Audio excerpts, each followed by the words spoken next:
Okay, Rabbi, good evening. Chag Sameach. Ravos Desarit. Yisrael Shani Abot Neimot Betovot. So we have to discuss the Parashat Shavua and how it ties also into the holidays. Well, as we said, number one, we're talking about Yosef HaTzadik. And Yosef HaTzadik is the first thing it says about Yosef HaTzadik in the Parsha last week when we started to speak about him.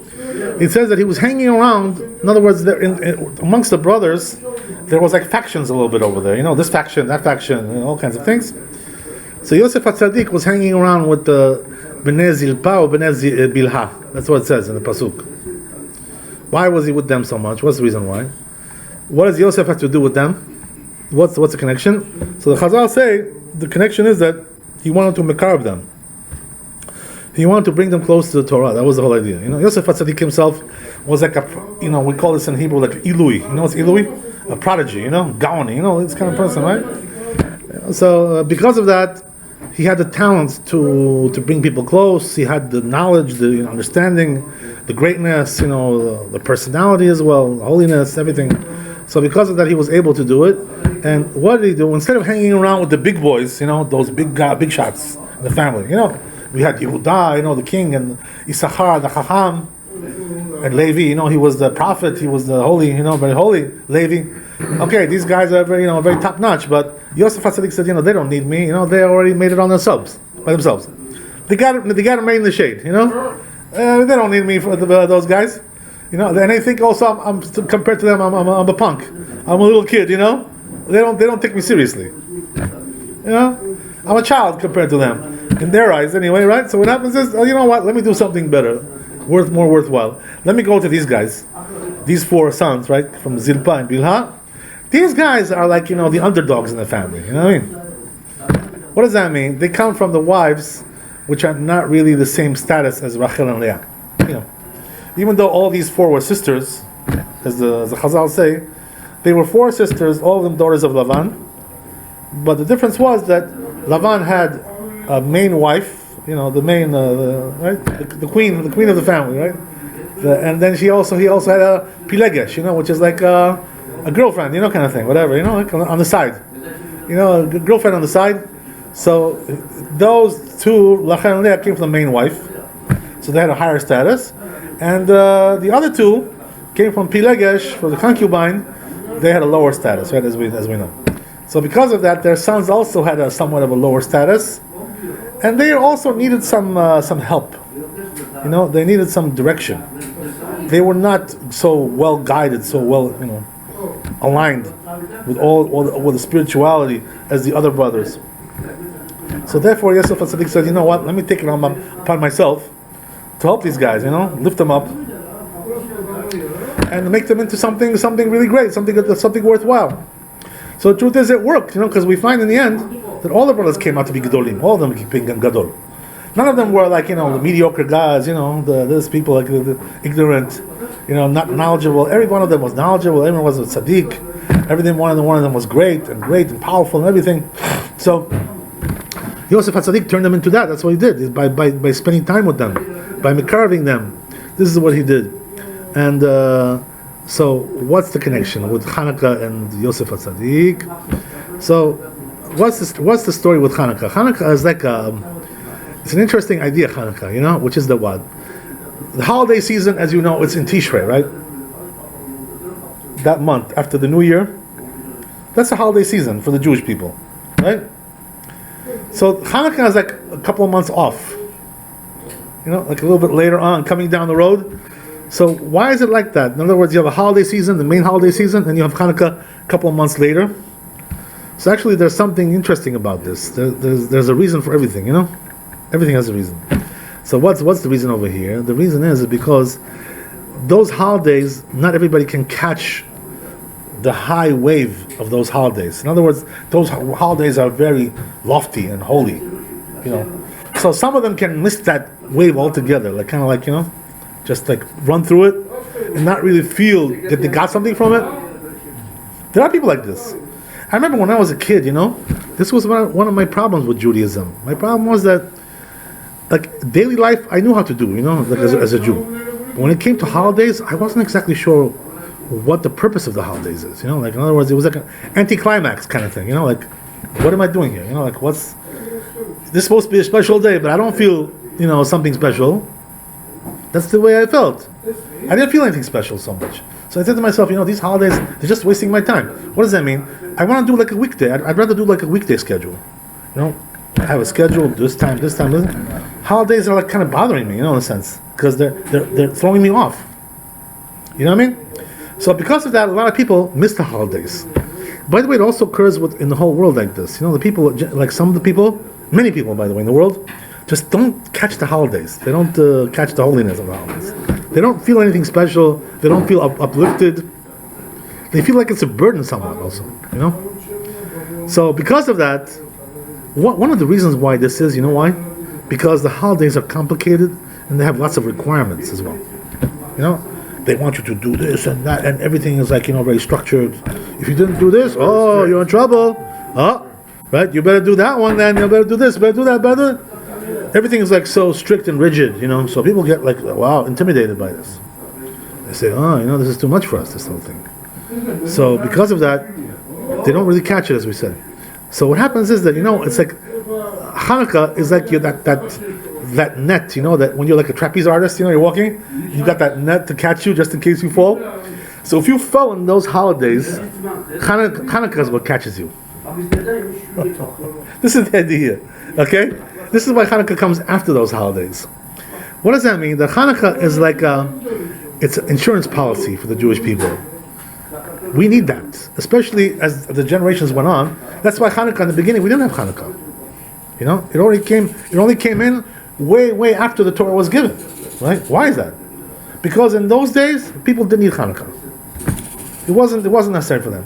But as the generations went down, more and more, Hanukkah became necessary. You know why? Because as we said, we need like an insurance policy, a fishnet, to catch us. That's exactly what Hanukkah does. It catches the people who are like downtrodden, the ones who are disadvantaged spiritually. And that's at such a good level. This is exactly what Yosef HaTzadik did for those brothers that we spoke about. He caught those guys, He was able to get them. So this is the quality of Yosef HaTzadik. He's the one who lifts up the underdogs. He sees these people, like they're crippled, and kind of like, they're limping, injured on the field. He picks them up and says, "Hey, let's go, Let me pick you up. Let me give you like a little band-aid over here, a little boo-boo over here, right over here, a little dressing over here. Fix you up, right? Exactly, right? Like that. It's like a paramedic kind of thing, but spiritual paramedic. This is what Yosef HaTzadik was. You understand? So he lifted up his brothers, and that's why always we read these parshiot about Yosef HaTzadik on Hanukkah. Because Hanukkah is the same thing. What does that mean? It lifts up those disadvantaged people. Why is that? Why is Hanukkah has this quality of lifting up the disadvantaged? Because you know why? Very simple. You know why? Because it's a simple holiday. Not much to do really, Just enjoy. Just light the candles, right? That's basically the main mitzvah of the holiday, to light the candles. If you've done that, you pretty much, you're okay, you're safe, right? So there's really not much to do. So even a person who gets intimidated, by those complex holidays of Tishrei, when it comes to Hanukkah, he doesn't feel intimidated. Hey, gee, I can light a light too. I light my cigarette. I light. I put on the lights over here. I know how to do that. Just take the match. Or take a zajikalka. Lighter. Chuk. That's it. I'm done. Hey, it's simple. Wow, nice, right? So what does that mean? HaKadosh Baruch Hu gave us that cushion, to fall into. If you are, it tells you like this, HaKadosh Baruch Hu. If you're like a simple Jew, and you can't really get into that complicated stuff, I have a safety net for you too, to catch you. This is Hanukkah. That's what it's all about. To lift up even the lowest of the simplest Jews who are downtrodden. That's why when you go, like for instance, I remember the first time I flew to Israel. This was about 25 years ago or so, whatever. And as I told you before, this flight was on Hanukkah, So that was the first time I ever flew to Israel. I was already married at the time. So what happened was that we came there on Hanukkah, and we got into the airport. This was the old airport. Now they have the new terminal, which is much more fancy, right? The old one was like pretty shabby, a little bit on the shabby side. You know what I mean? You know what I'm talking about. If you've been there lately, you know what I'm talking about. So what happens like this, right? That one thing you see, once I landed over there, one thing I saw, that every little like booth, where the airport is, all the counters, with this airline, that airline, this counter, that counter, right? All the businesses that were running over there, each one has a menorah. So I was like, wow, these people must be very devout religious Jews, Like that's what you would think. Why is that? Because when it comes to Hanukkah, everybody does it. Even the most secular Jews, the ones who are like the super liberal, super modern, super slick, guys. I'm Mr. Cool. When it comes to Hanukkah, for some reason, everybody does it. Right? This is the idea. So Hanukkah catches everybody. So this is Yosef HaTzadik. Now, interesting thing also, right? That the quality of the Hanukkah also implies this, implicates this whole thing. What does that mean? That the Chazal teach us, put a menorah, as you know, right? Everybody puts a menorah, but the question is, where to put the menorah, right? We talked about this inside. We talked about it. We had lectures on that. But one of the interesting things is that the menorah is supposed to be low. So they say that it's a mitzvah to put it really low. What does that mean? Like under your waist, under your waistline. Because the rule is 10 tefachim, which is about 80 centimeters. That's what it is. It's supposed to be below 80 centimeters. And what's the reason why? Because we want to display by that that HaKadosh Baruch Hu was going down to the simplest Jew. This is the symbolism of that. I'm going all the way down, downtown, all the way till I catch everybody. Even the guys who are really, really spiritually very, very simple, very handicapped, somewhat, whatever. Even those guys, I'm going to catch them. That my light is going to go all the way down to them. Even it reaches everywhere. So why is that so special? You know why? Because the Chazal say in the Talmud. You know what it says? Talmud says that the Shekhinah is in Shemayim basically, and it comes down to the world because we have the Shekhinah here in the world as well. But it says in the Gemara that one thing you have to know: even though it comes down to the world, it doesn't come down lower than 10 tefachim, 80 centimeters. This is exactly what we just talked about now. 10 tefachim, 80 centimeters. It doesn't come down below that. So what does that mean? There's a pasuk, which, by the way, which alludes to this. You know what it says, right? Hashamayim ba'Adonai v'aretz natan livnei adam. That's what it says. This is in Tehillim, right? What does that mean? The heavens is to Hashem, but the land He gave to the people. So what does that mean? The Shekhinah doesn't come down all the way to the land. What does that mean? 10 tefachim doesn't come down below that. That's what the Gemara says from that pasuk. But when it comes to Hanukkah, it does. You know what I'm saying? That's the whole thing, right? Even HaKadosh Baruch Hu makes a special courier, that brings it down all the way even more. Down. All the way down. That's the idea. So again, right, the idea is to pick up the disadvantaged, to pick up the disabled people, and also include them in the Hanukkah, in Judaism. Because some of them are like, really down and out. They're not really involved in Judaism so much. You know what I mean? Very secular. You would look at them, you don't even know that they're Jewish. They dress very secular, they look like hippies, punks, all kinds of stuff. You know how it is, right? They dress, and they look, got the long hair and this, all kinds of stuff, and it's like camouflage, you can't even tell that they're Jewish. But when it comes to Hanukkah, all of a sudden everybody's Jewish. That's the idea. So the Hanukkah is what picks them up. So Yosef HaTzadik, and this is exactly right, the idea of also Mashiach ben Yosef. Why do we need Mashiach ben Yosef? Why can't we just have one Mashiach? So the reason is because we need somebody, because when the time is going to come for Mashiach, where the world is going to be such a low state that the world is not going to be ready for Mashiach. It's not going to be fitting for Mashiach. You know why? Because they say that, where is Mashiach? They say he's in Gan Eden. He's waiting to come out. What does that mean? That there's a Gan Eden here in the world, in the earth. Where is that? In Marat Machpelah. The entrance is over there. There's also other entrances, I think, if I'm not correct. I'm mistaken. There's several entrances. So the point is that Gan Eden, he's waiting there, Mashiach. He's waiting, patiently. When they call me, I'm coming in. That's it, right? But says the Zohar Kadosh, there's one problem with that. The problem is that Mashiach can't really come if the world is in a very low state. You know why? Because they don't deserve it. It just doesn't fit. I'm coming as a savior to bring the world to Torah, but the world is like a big wasteland. Excuse the expression. So what kind of Mashiach is that? That's not really Mashiach. Have a seat, Shalva. That's not Mashiach cannot come with these conditions. He's too high and the world is too low. The distance is too far. It's just different world. Like we live in a different world. This guy's secular, I'm religious. We live in a different world. How can we be together in one family? So Mashiach can't come in a condition like this. He can't come to Rego Park and see people breaking Shabbat. He cannot. It doesn't go.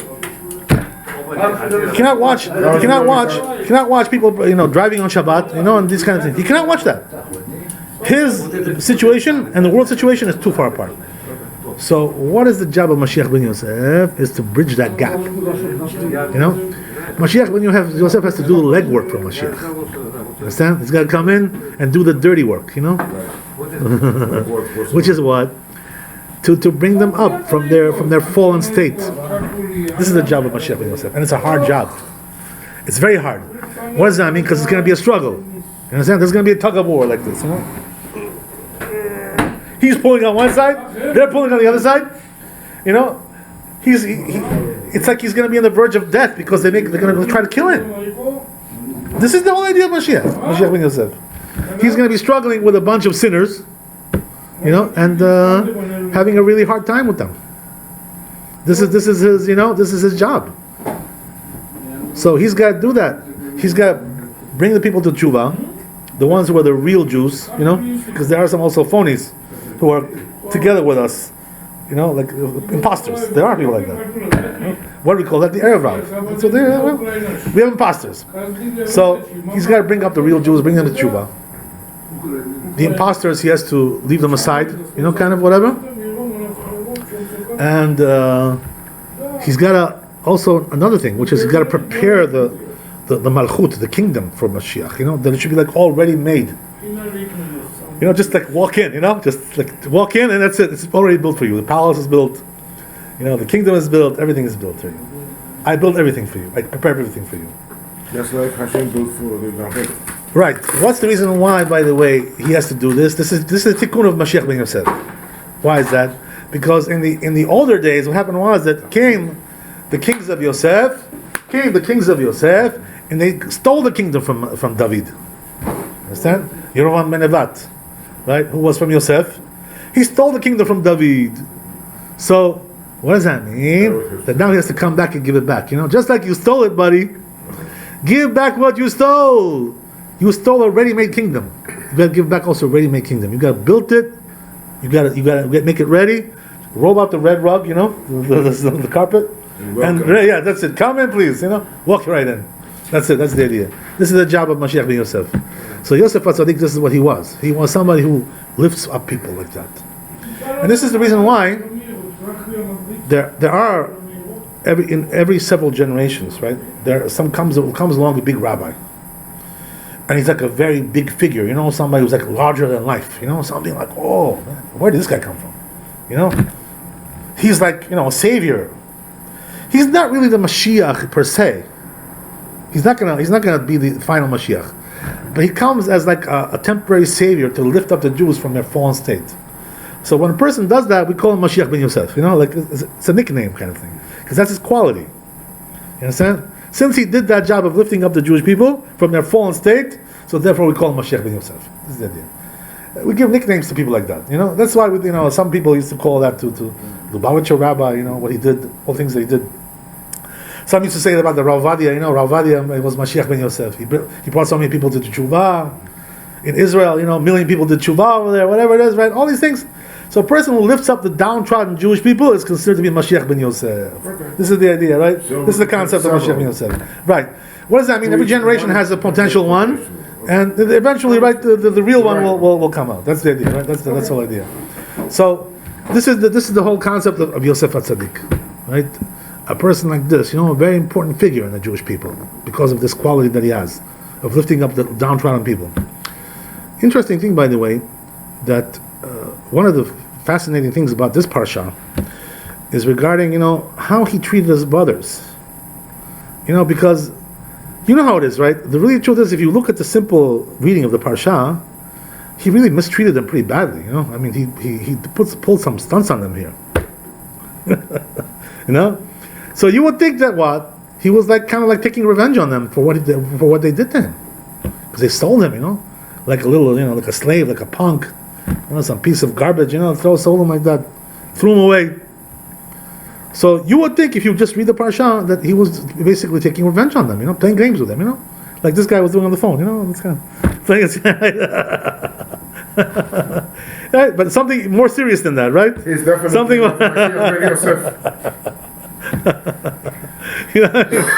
That's the idea.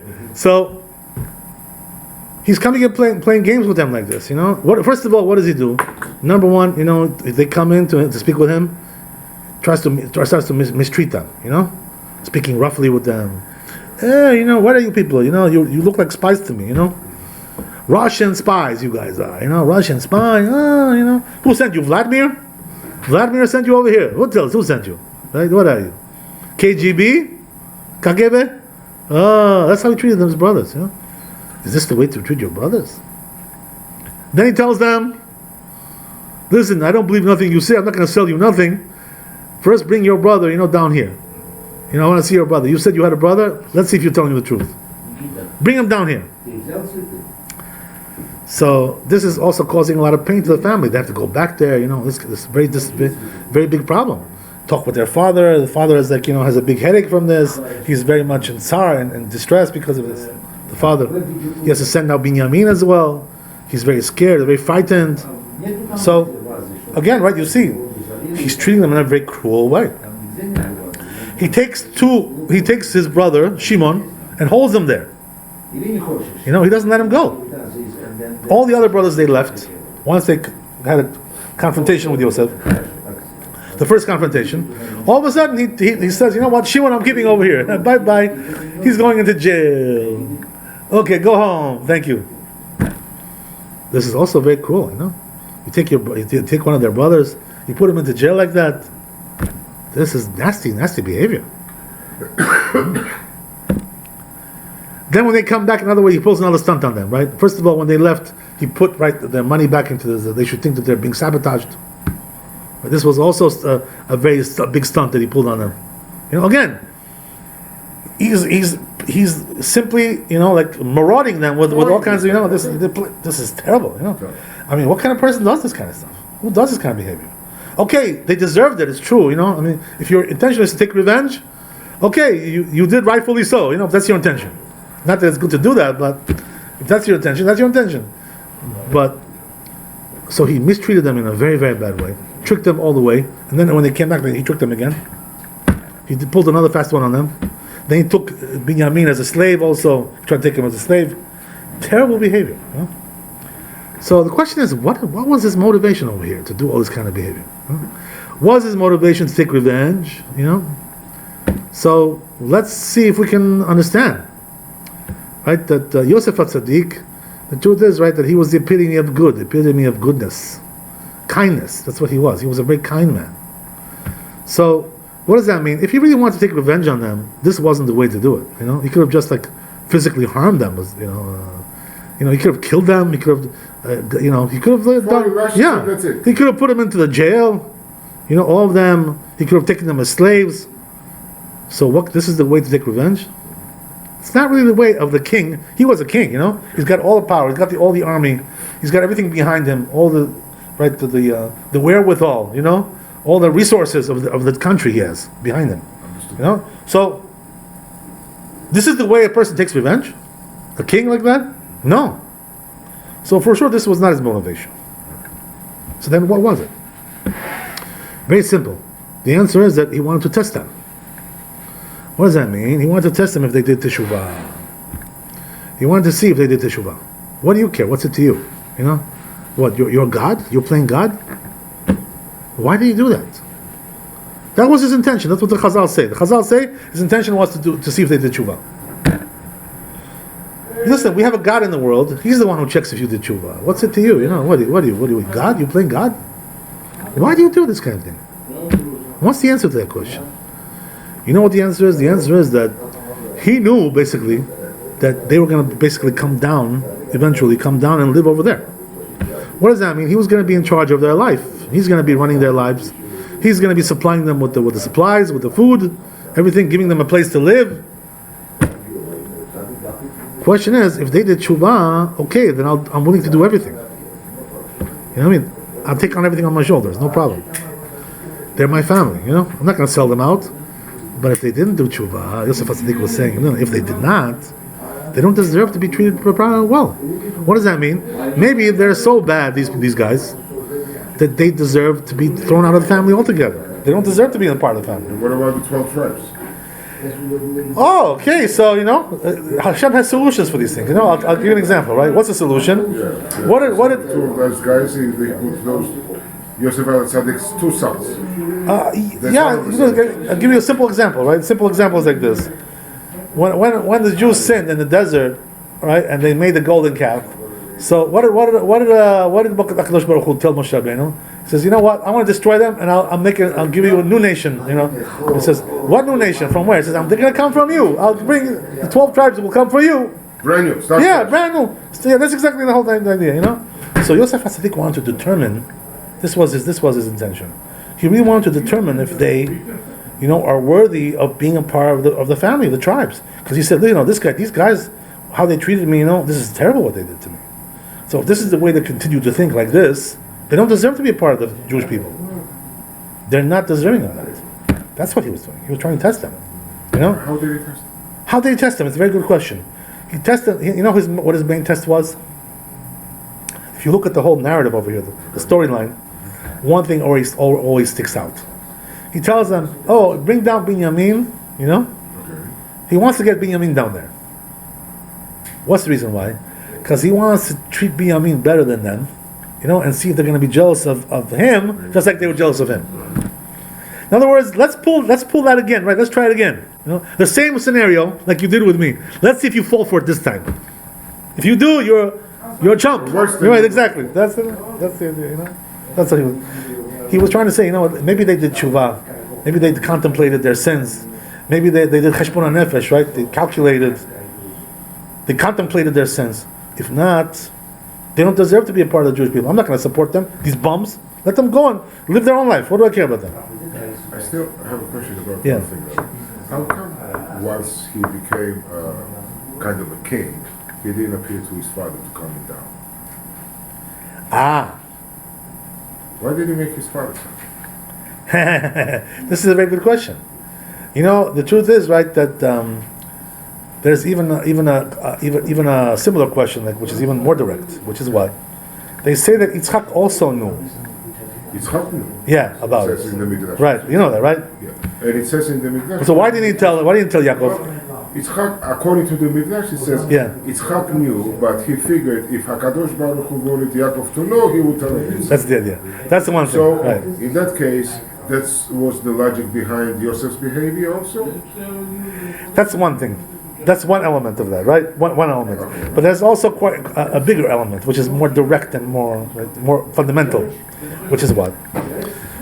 That the Chazal say that when they sold Yosef, they made like a bet din, these brothers, and what they did was they made like a ruling, halachically speaking, and they included God with them as well. Because Reuben was not there at the time. Reuben was out. Right. When there were 9 people, 9 brothers. Yeah, they needed They needed Minyan. Okay. So they included Hashem. Okay. So what does that mean? That they all agreed on one thing, that nobody's going to reveal the secret. So what does that mean? You see from there that the secret was not allowed to be revealed. Even God didn't reveal. That's exactly what it means, right? When Yitzchak said, if Hashem doesn't reveal, I'm not going to reveal. What does that mean? If Hashem wants to reveal to him, he also was a prophet, Yaakov. So why does he reveal to him? Why do you have to tell him? That means Hashem doesn't want to tell him. Because you are the son. You know what I mean? Right. But these people are like lofty people. These are prophets. These people are very holy people. They think like on a higher level. A little bit of a higher level. Beautiful, wonderful. I agree with you. But at times the Chiluach HaKadosh comes, and sometimes it lives there. That's illogical. Either you have it. But he knew that everything has a reason. So therefore, the reason must be Hashem doesn't want you to know. Especially now that he knew that they made a Bet Din like this. He knew about that. You know what I mean? So they didn't allow anybody to reveal. That was the idea. So they said, as Yitzchak said, if Hashem wants me to reveal, He will reveal. And so that's the idea. So same thing with Yosef HaTzadik. He also was not allowed to reveal this. It had to be something which stayed like that. That's the way it had to be. So HaKadosh Baruch Hu wanted this narrative to work out like that. There was a reason for everything. Everything has its own reason. They say the Chazal, by the way, I'll give you another angle of this, right? Another angle. The other angle is that they say in the Gemara that Yaakov left their parents and he went to Laban's house, right? So what happened was that all the while that he was there, this was 20 years, right? He didn't do Kivud Avim. He didn't honor his parents. So therefore they said, Yosef also has to leave him. This was a punishment, and not honor him for that amount of time. And this is the reason why Yosef could not reveal himself to his father, because he wasn't allowed to honor him either. Understand? So what he had to feel, in other words, the punishment of Yaakov for not had to be that he didn't know Yosef was a. Yosef was a king. Yaakov was a shepherd. There's a big difference. Right. But the truth is, that Yaakov in his land, he also was a king over there. You should know, by the way. Chazal say that. Yeah. In his land. In Eretz Israel. But not when he was working for Laban. No, that was a different stage. Okay, that was a different stage. You're working as a shepherd for Laban. How come you want to do Kivud Avayim? Drop the flax and everything, go around to say your father, say hi, Dad, how are you? So what's the answer to that question? You know what the answer is? The answer is that Rivka told Yaakov, he didn't tell him to go for 20 years to Laban's house. He told him to go for 2 years. So once he surpassed that time, he wasn't really supposed to be there at all. So what does that mean? That was his own fault. What does that mean? I'll tell you why. Because he agreed to work with Laban for 7 years, 7 plus 7, right? Yeah. Right? Another bonus, right? 7 years bonus. No problem. So this was something he did on his own volition. Nobody told him to do that, so he got punished for that. You understand? This is the idea. And it also says that he was out of his father's family for 22 years. Right. But then he was 14 years in the yeshiva. Right. So that's 36. Yes. So what's the answer?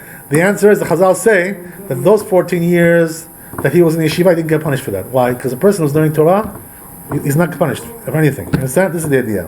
He didn't get punished. For those 14 years, yeah. He was absolved for that. So what does that mean? What do we see from there? We see from there that a person who goes to learn Torah, he's absolved from honoring his parents. So he was punished for 22 years. Why is that? Because over there, Lavan's house, he wasn't really learning so much Torah. He was working. He had to work. He had to work, yeah, that's it. Yeah. That's the idea. So that's the reason. Let's refresh my memory. He worked for 7 years for Leah, 7 years for Rachel, Right. 7 years to gather some. Right. That's so it. 21. And 1 year extra? It comes out, I think, I don't have all the numbers in front of me right now, but all together, Lavan's house comes out to be 20 years. 20 years. If I remember correctly. So there was also 14 years, which he was not punished for. That's something else. Different cheshbon. Swan Gadishia, That's the idea. Okay, that's the idea. So now, as we said, Yosef HaTzadik, this was his intention. He wanted to check them. And this is the reason why, when they came back, especially when they brought Binyamin with, he tried to start to beat Binyamin, treat him in a very preferred manner, he gave him VIP treatment. Making him a VIP. All the other ones are, peasants. Excuse me, let me get to my brother over this guy. Let me speak to this guy. I want him. He gives them more money, he gives them more food, he gives them more kavod, he gives them more clothing, he gives them everything more. Why is that? What's the reason why? Because he wants to test them, see if he's going to get jealous. That's what they did. So once he saw that they did tshuva, so then... They didn't get jealous. Right. No. They were already way past that, right? They were already... Exactly. Way past that. So that's the idea. That's the reason why this whole thing happened with... Another interesting thing is regarding the issue of Paro, right? That we see over here that the Paro has 2 dreams. HaKadosh Baruch Hu was telling him something about these cows and about these sheaves of wheat, all kinds of things, right? So he brings out Yosef to give him the reading of the dreams, because his people couldn't read the dreams. So, interesting is like this, right? Number one, how did Yosef know how to interpret dreams? Where did he learn his chokhmah from? You know? How does a person get to a level like that where he knows how to do these kinds of things? Because, these things are very abstract. Like, this is not exactly something you read in the Chumash, how to interpret dreams, Where did he learn these things from? Where do you know these things? So the answer is? The answer is that when a person gets to very high levels of Torah, he gets a very like almost like a Ruach HaKodesh. It's not almost, it's really Ruach HaKodesh. So he has like a sixth sense about things, In other words, what he sees is not what you see. As a normal person, he sees something else altogether when he sees things in this world. So they have like a very sensitive sixth sense like this, which is like Ruach HaKodesh. That's what it is. The big Chachamim, the big Gedolim, it's not what we see. They see something else. Every person on his respective level. What does that mean? The higher a person is in the levels of Torah, the more he reads into things, like the depths of things. Exactly. And this is the reason why he was able, it was really the power of the Torah, more than anything else. The fact that he had the Chokhmat Torah, the wisdom of the Torah. This was the reason why he was able to interpret the dreams. I'll give you another example, by the way, which also shows this. It says in the Zohar Kadosh, in Parashat Yitro, it says over there that there are ways also that a person, if he is really wise, he can meet people and he can know like their character, how they are. How does he know their character? By reading their face, by reading their palms, by reading their fingers, by reading their eyes, by reading their ears. All these things, facial complexion, skin, eyes, right? Also hair, by the way. Hair is also another one. So all these things have a certain reading. The Zohar Kadosh goes through these things, describes what you're supposed to learn from these things. What does this indicate? What does that indicate? It's quite a big chokhmah. Most people today don't know this kind of stuff, but also the Zohar says something else. It tells you that besides the things that I told you here, how to read these things, about the face and the palm, all these things, this is just the basics. But it says in Zohar Kadosh, a person who's on a higher level, he can go much deeper than these basics, you know what I mean? He can see things that people don't see. Not because somebody taught it to him, but he has a sixth sense for these things. He can look at a person and size him up right away. What is he? Who is he? What is he about, this guy? This is the idea. So again, we see the same thing, right? That a person who's great in Torah, and Yosef HaTzadik was certainly great in Torah, the greatest of the great, so therefore he knew how to, see these things. This is not something that you can rationally, describe these things sometimes. It's above rational thinking. It's sixth sense. It's like a Ruach HaKodesh. This is what it is. And this is why Yosef HaTzadik was able to read these things. And another interesting thing is that Paro himself, right? What zechut did he have that he got these dreams, from Hashem? And Hashem gave him these indications what's going to be in the future. Why? Paro was a holy man. He was a Talmid Chacham. Paro, he was a Rasha. So what's the? So they say, right? The Chazal also another thing, which is that Kadosh Baruch Hu communicates with the kings. Whether they're righteous or not, that's not the issue. The issue is that because he's appointed upon the people, he's the head of the people, he's the head of the country, Kadosh Baruch Hu communicates with him, sends him all kinds of dreams, all kinds of illusions, all kinds of things. This is a very common thing. Until this day, by the way, it happens. You should know. This vice president, right? People used to laugh at him. You know why? Because he tells people, God talks to me, whatever. This is the kind of thing, right? The truth is, it's probably true. He's not lying, this guy. He's not a liar, they're communicating with him. This is the idea, this is the way it works. He won. That's the idea. So, no wonder that Kadosh Baruch Hu was communicating with Paro. But nevertheless, it says in Zohar Kadosh, when you have somebody like this, a Rasha like this, it doesn't come from the good side. This communication, it comes from the bad side, right?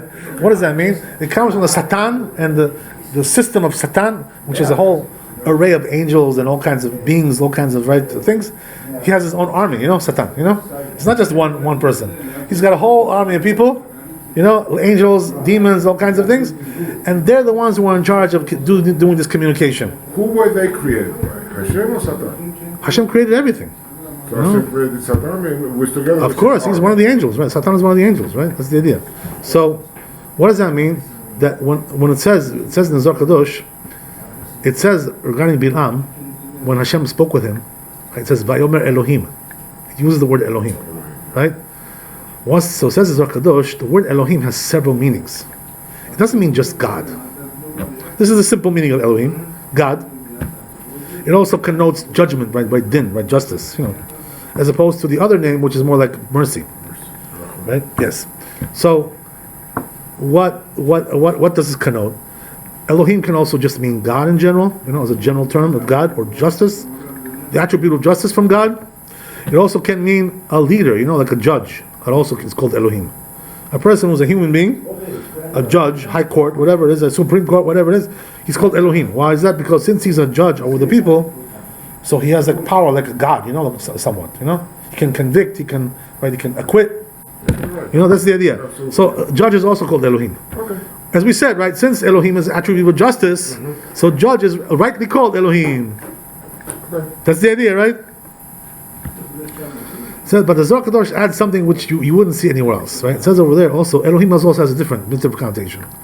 Elohim means the evil side of God. In other words, when you're getting communication from the evil side, it's called Elohim. What does that mean? That's an angel that's from the evil side, which is communicating with people like this, with Bilam and Paro and people like this. You understand?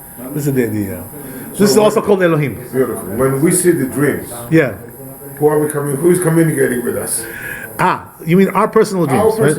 So the truth is, right, that there's a Gemara about this in the last parak of Masechet Brachot.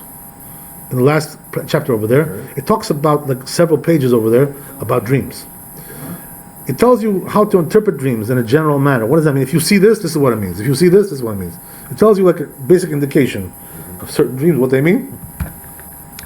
But one of the interesting things that you find over there in Masechet Brachot, your question was, I'm sorry again? Who is communicating? Right. So one of the interesting things it says over there in the Gemara is that these dreams that people get as individuals, not as kings or leaders, they are really coming from, in a general sense, like from small fries. What does that mean? Like little demons or little, spirits. So from the evil side, you're getting the dreams. Most of the time it's from the evil side. It also can be from the good side as well.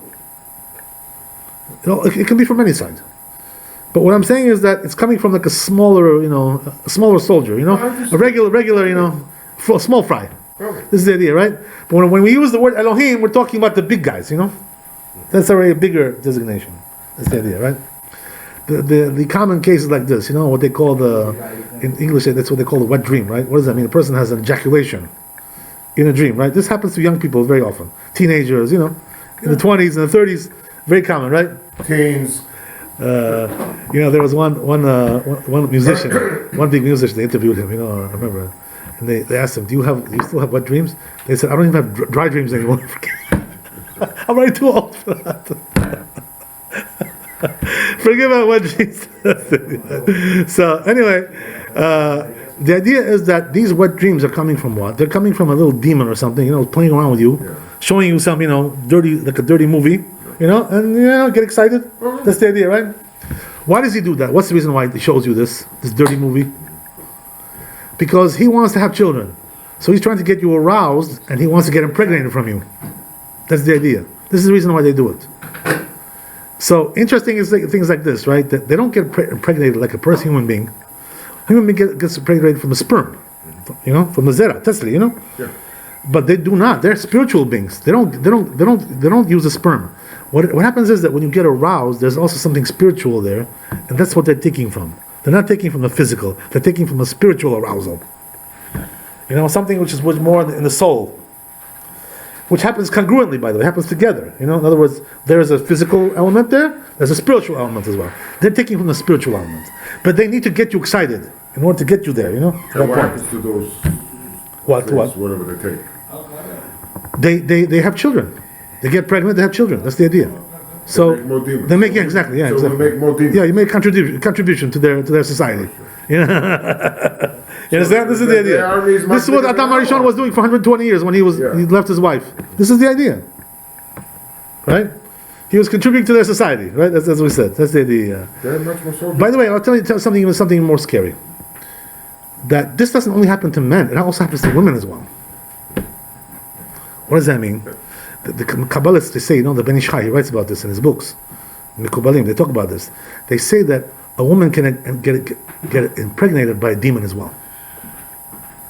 What does that mean? That the demon comes to her at night.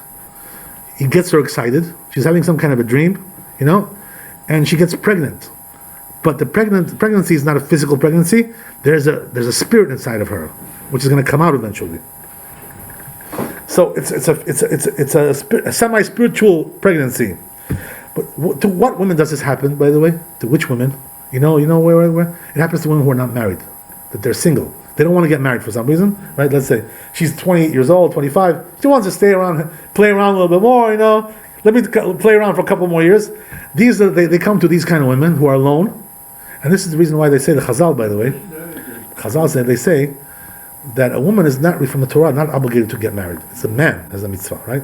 The woman has more like a supporting role over here. You know what I mean? So some women think because of that, they say, oh, you know what? I'm not obligated, so I'll just stay single. I don't want to get married.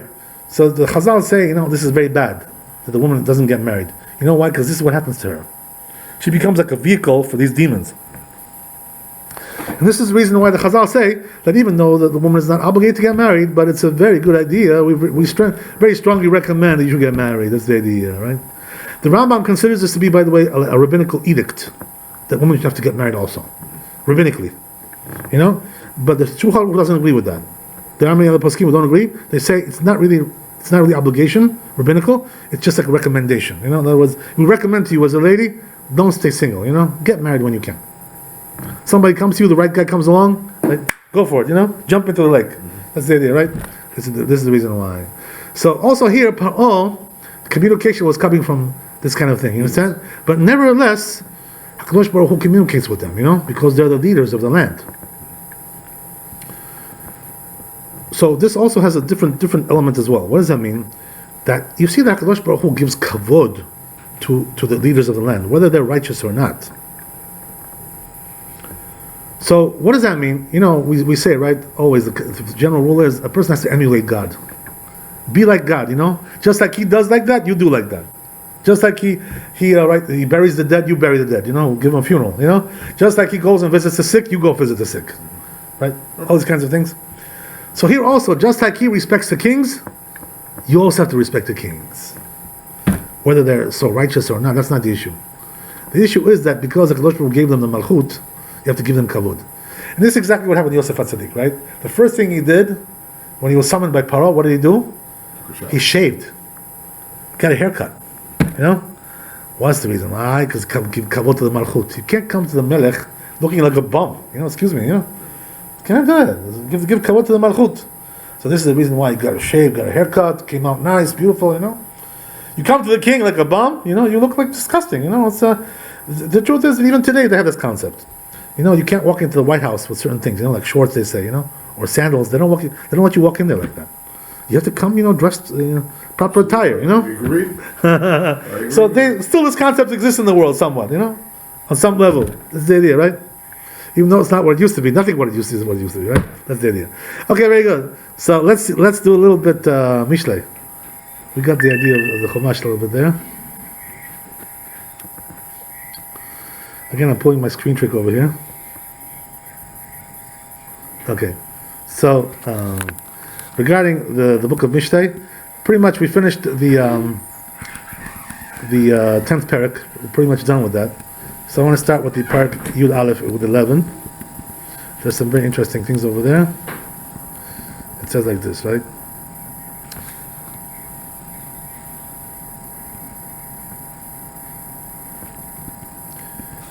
So a big theme in the Mishlei is this concept, that a person who goes in a straight way is better off eventually than the person who's a crooked person, right? Honest Joe, right? Straight guy. Because some people don't believe in this, by the way. They say, the cheaters always get the best, and it's like a parable by some people. They say, oh, those sinners, they're the ones who live life good, and we're suffering. So the truth is that the philosophy of the Torah is not like that. Torah doesn't look at these things like that. So it says like this, right? Tumat yesharim tanchen. It says that regarding the righteous, the straight people, their straightness, their innocence is what guides them. So what does that mean? That when a person is innocent and straight, honest, straight kid, straight shooter, what happens is that HaKadosh Baruch Hu, sees that he's straight, he's not a crooked person, he's not a crook, he's not a fraud, he's not a thief, right? So what he does is he guides them to his advantage, that he should succeed in life. He sees that he's honest, he's straight, so he protects him, he guides him in the proper way, keeps him away from trouble, keeps him away from all kinds of bad things, all kinds of bad influences. Why is that? Because Kadosh Baruch Hu loves straightness, He likes the straight people, who are honest and straight. Say the truth, just say let it out, say the truth. Why do you have to play games all the time? Make up stories, this kind of stuff, right? Hi, how are you? You don't have to do this kind of stuff. Be straight, you know what I'm saying, right? You gotta be straight. And this is what guides you. When you do that, HaKadosh Baruch Hu guides you in a straight way. You know what it is? HaKadosh Baruch Hu gives you exactly what you are. It's like a mirror image, Whatever He sees from you, that's what He gives you. If you're straight, He gives you also straight. No curveballs, no sliders, right? No tricks, right? That's the idea. But on the other hand, right, it says v'selef bogdim yishadem. But when it comes to the sinners, the fraudulent people, their crookedness is what really robs them. What does that mean? The fact that they're always pulling tricks and always pulling con jobs. Like those guys in Congress, those Democrats over there, Schiff and Nadler, these kinds of people, right? They're all con artists, these people, That's what they are, So what happens is that Kadosh Baruch Hu, just like they try to con people, He cons them, right? They get conned also. That's exactly what happens, Their own crookedness is what kills them, right? Exactly, that's the idea, That's exactly what gets them. So a person has to understand that, right? It's always like that, You are basically what you you get what you are, and basically, it's just a mirror image. Very good. Rabbi, why is the Kodesh Baruch Hu is a con man? I'm sorry. What was the question? Why is he a con man? No, what we said was that if a person is a con man, he gets treated also with cons. That's what kills him. His con job is what kills him. It harms him back. In other words, it's like a reflection in the mirror. Whatever you give out, that's what comes back, right? What goes around comes around. That's the idea, right? That's what we said, right? That's the idea. A person can be a little bit smarter and avoid the con, knowing that he's being con. So what we said was, you're right. What we said was that what avoids it? By being straight, right? Being straight is what avoids it. Because the Kadosh Baruch Hu protects you. When He sees that you're honest and you're straight, you don't play games with people, so He guides you on the proper path. That's the very good. Okay, very good. So let's do another one. This is also very important, right, to know. Lo yo'il hon beyom evra. What is he saying over here? That on the day of wrath, the wealth will not save you. In other words, if a person is a wealthy man, when the day of wrath comes, it won't save him. What does that mean? That there are, times where there's a lot of justice in the world. A very strong justice. People are being punished, because there's too many sins.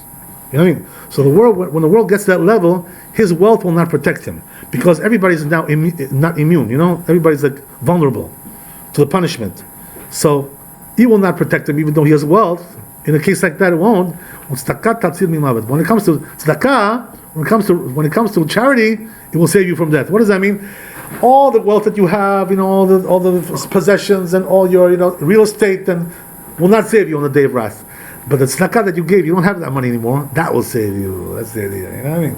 This is what really saves a person. The tzedakah that he gave, and not all the wealth and the properties and all kinds of businesses. On the day of wrath, they won't save him. Let's do one more. Then we'll stop.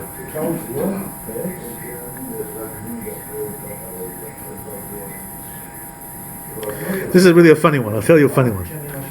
It says, right? בטוב צדיקים תעלות זכריה ובעבוד רשעים רינה. Right? So it says that when the tzaddikim are doing well, what does that mean? The Kadosh Baruch Hu gives them like a good plight, something good, good fortune. So what happens is that everybody rejoices. They see, right, that the righteous are on top, they're succeeding, they're doing well, and they deserve it because they're good people. So what happens is the people start to rejoice. They say, "Oh, we're very good, Wow, Trump won, not the other one, right? Trump beat them. It gives them a stimulus to imitate them also. Right, that's also true. So what happens is that people become rejoice. They rejoice about that. By the way, this is alluding to what? It's alluding to a story from the Bible. You know what it is? The story of Purim. That when Mordechai became exalted and Esther, so everybody became happy. That's the idea, right? That's what it says over there. That's the illusion. But it says, so it says that when the wicked perish, there's celebration. Right? So what does that mean? When the Haman and his sons were killed, right? They celebrated. This is the idea. Interesting question, by the way, regarding this pasuk. The question is several issues that we have to deal with regarding this, right? First of all, are you allowed to rejoice over the downfall of the wicked? This is a fundamental question because after all, they're dying. Why should you be happy that they're dying? The truth is, that I'll tell you a funny story about this. The story is like they say, it's a true story, by the way. They say that there was a certain rabbi in Europe. This was like in the 1940s, 1930s. So they say that one day he walked out to the town square, like the center over there, and he started to dance, and sing, oh yeah. So they're looking at the rabbi, and said, "What happened? This guy lost his mind. What is he? He's on drugs? What's going on over here? He lost his mind. He's dancing in front of everybody. What are you dancing for? What happened? You married off your daughter? What was a wedding over here? What's going on?" So they said, "No." He answers them, "No." He says, I heard that Herzl died. You know what's Herzl, right? He was one of the founders of the state. This guy was like very anti-religious, whatever. So they asked him, said, "Why are you celebrating? What's the because it says in the pasuk, when the wicked perish, there's rejoicing. So I'm rejoicing." This is the reason why he was dancing, because of this pasuk. So the question is, okay, but this rabbi, is it right what he did? Are you allowed to rejoice over the downfall of the wicked? It says in the pasuk. Right? So, yeah, exactly. Yeah, but the question is, does that contradict any other place in the Torah that we see? So the truth is, that there's a story in the Midrash about this. That when the Egyptians were perishing, in the sea, splitting of the sea, they drowned over there. HaKadosh Baruch Hu did not rejoice over there regarding their death. He had tsar. He had stress over that. So he was telling the angels, the angels were rejoicing. HaKadosh Baruch Hu told them, "What are you rejoicing about? My creations are dying. My children are dying. I created these creatures. So what are you rejoicing about?" So then, what's the solution over here? Contradicts one the other, apparently. So the Midrash answers over there regarding this. Are you allowed to write? It's a Gemara actually. Gemara says, "Are we allowed to rejoice over the wicked or not? They perish." So they say, you know what? It says HaKadosh Baruch Hu does not rejoice because they're His creations, and the angels He doesn't want them to rejoice. But the people He lets them rejoice. You know why? Why is that? What's the difference between us and them? Because we're suffering from these people. We're the ones who are suffering. Over there, they're not suffering from these people. They don't care about it. But they're afflicting us, these people. We're being afflicted by them. So therefore, when our affliction ends, we celebrate because we were freed, we were emancipated. This is it. So we are allowed to rejoice. But you upstairs, what business do you have with that? Why are you rejoicing? Well, He was afflicting you. This is the creation of God. So there's a dichotomy, kind of. So now interesting things like this, right? That he was rejoicing, this rabbi, as we said, right? When Herzl died. So the truth is, right, that there's also another Gemara, which seems to contradict this idea. It says in Gemara something really interesting. It says that there in Rabbi Meir, where he was living, right? We call him Rabbi Meir Balanes, right? He had a miracle that happened to him. We call him Balanes. He was a big chacham, right?